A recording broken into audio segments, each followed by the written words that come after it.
যে খবরের দিকে নজর রেখেছিলাম, সম্প্রতি মিছিলে অনুমতি দিল কলকাতা হাইকোর্ট। অন্যদিকে কলকাতা হাইকোর্টে বড় ধাক্কা শুভেন্দু অধিকারীর। 22 জানুয়ারি সম্প্রীতি মিছিলের ডাক মমতা বন্দ্যোপাধ্যায়ের এবং রাজ্যের আইন শৃঙ্খলার বজায় রাখার জন্য কেন্দ্রীয় বাহিনী মোতায়েনের জন্য আদালতের দ্বারস্থ হয়েছিলেন শুভেন্দু অধিকারী। তার আবেদন খারিজ করে দিল কলকাতা হাইকোর্ট। হাইকোর্টে বড় ধাক্কা শুভেন্দু অধিকারীর। অন্যদিকে সম্প্রীতি মিছিলে অনুমতি দিল কলকাতা হাইকোর্ট। রাজ্যে কেন্দ্রীয় বাহিনী নয় এমনটাই জানানো হয়েছে কলকাতার হাইকোর্টের তরফ থেকে। মুখ্যমন্ত্রী মমতা বন্দ্যোপাধ্যায় তিনি সাংবাদিক বৈঠক করে এই মিছিলের ঘোষণা করেছিলেন এবং তিনি যেমনটা জানিয়েছিলেন এই মিছিলের মুখ হবেন মুখ্যমন্ত্রী মমতা বন্দ্যোপাধ্যায়।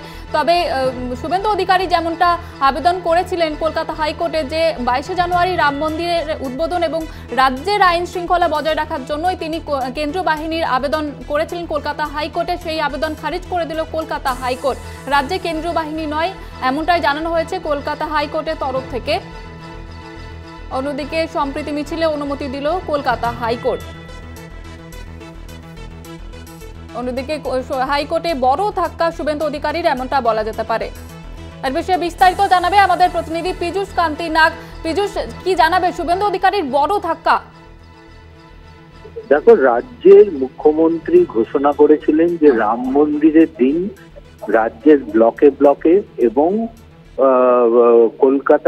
কলকাতা শহরে তিনি একটি মিছিল করবেন, যে মিছিলটির নাম দেওয়া হয়েছে সম্প্রীতি মিছিল।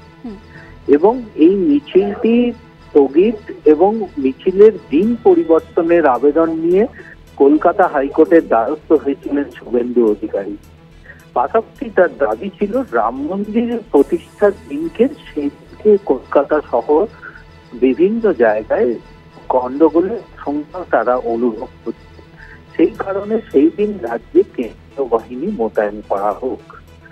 দুটি আবেদনই খারিজ করে দিল কলকাতা হাইকোর্ট। প্রধান বিচারপতি ডিভিশন বেঞ্চ এই রায় দিতে গিয়ে জানিয়েছে যে পুলিশের অনুমতিতে যে সম্প্রীতি মিছিল হবে সেই সম্প্রীতি মিছিল থেকে যদি কোনো বিশৃঙ্খল পরিস্থিতির সৃষ্টি হয় তাহলে সেক্ষেত্রে সেই রাজনৈতিক দল সম্পূর্ণভাবে দায়ী থাকবে।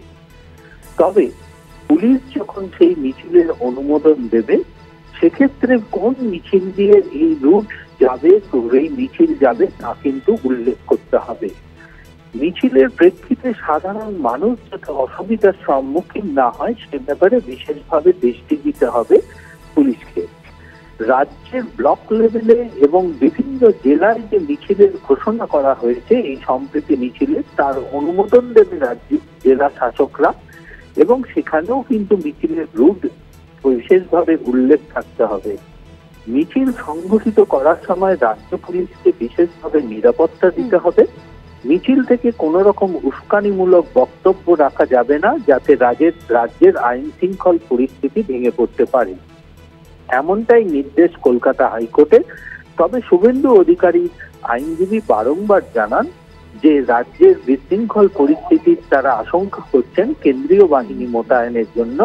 সেই আবেদন কিন্তু এক কথায় খারিজ করে দিয়েছেন প্রধান বিচারপতি টি.এস. শিবজ্ঞানম ও বিচারপতি হিরণময় ভট্টাচার্যের ডিভিশন বেঞ্চ।